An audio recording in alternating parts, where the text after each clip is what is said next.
Toto leto prichádza niečo nové. Či ste už malým obchodníkom alebo vlastníkom auta, my sa vám o neho postaráme.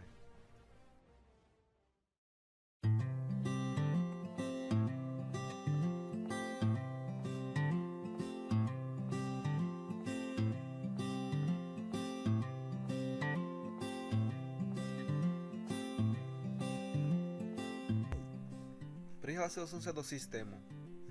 Tak toto je ten Recis. Od môjho posledného prihlásenia tu vidím množstvo nevyplnených účelov jazd.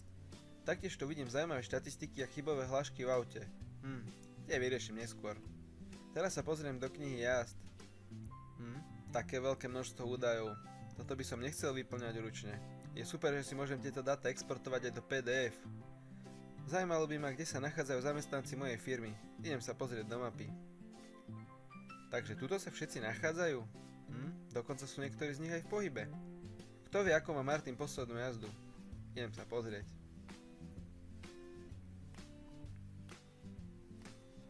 Tak. Som rád, že neprekračuje rýchlosť. Skúsim si pozrieť ešte nejaké štatistiky. Dôvody jazd sú väčšinou firemné. Som rád, že mi nezneužívajú vozidlá. Toľko kilometrov prejdených v apríli. To bol ale rušný mesiac.